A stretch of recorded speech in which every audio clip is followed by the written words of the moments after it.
Short video. Welcome friends, subscribe ಮಾಡ್ಕೊಳ್ಳಿ ನನ್ನ channel. ಈ ಸ್ವೀಟ್ ಮಕ್ಕಳಿಗೆ ತುಂಬಾನೇ ಇಷ್ಟ. 5 ನಿಮಿಷದಲ್ಲಿ ಖಾಲಿ ಮಾಡ್ತಾರೆ.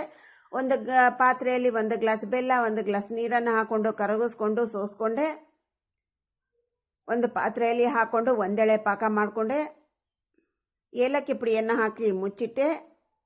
ಒಂದು ಪಾತ್ರೆಯಲ್ಲಿ 1 ಗ್ಲಾಸಿನಷ್ಟು ಹಿಟ್ಟನ್ನು ಹಾಕೊಂಡು 1 ಸ್ಪೂನ್ ಎಣ್ಣೆ, ಉಪ್ಪನ್ನು ಹಾಕೊಂಡು ಮಿಕ್ಸ್ ಮಾಡಿಕೊಂಡೆ. ಸ್ವಲ್ಪನೇ ನೀರು ಹಾಕಿ ಚಪಾತಿ ಹಿಟ್ಟಿನಗಿಂತ ಸ್ವಲ್ಪ ಸಾಫ್ಟ್ ನಾದ್ಕೊಂಡೆ. ಎಣ್ಣೆ ಬಿಸಿ ಮಾಡ್ಲಿಕ್ಕಿಟ್ಟೆ. ನಾದ್ಕೊಂಡಿರುವಂಥ ಹಿಟ್ಟನ್ನು ಇನ್ನೊಂದು ಸ್ವಲ್ಪ 1-2 ನಿಮಿಷ ನಾದ್ಕೊಂಡು ಹೀಗೆ ಉದ್ದಕ್ಕೆ ತಿಕ್ಕೊಂಡೆ. ಸ್ವಲ್ಪ ದಪ್ಪಗೆ ತಿಕ್ಕೊಳ್ಳಿ. ಈಗ ಒಂದು ಮುಚ್ಚಳಿಕೆ ಸಹಾಯದಿಂದ ಕಟ್ ಮಾಡಿ ಹೀಗೆ ಒಂದು ಪಿನ್ನಿನ ಸಹಾಯದಿಂದ ನಾವು ಶೇಪ್ ಕೊಟ್ಬಿಟ್ರೆ ಆಯಿತು, ರೆಡಿ ಆಯಿತು. ಬಿಸಿಯಾಗಿರುವ ಎಣ್ಣೆಯಲ್ಲಿ ಇದನ್ನು ನಾವು ಕರಿಬೇಕು.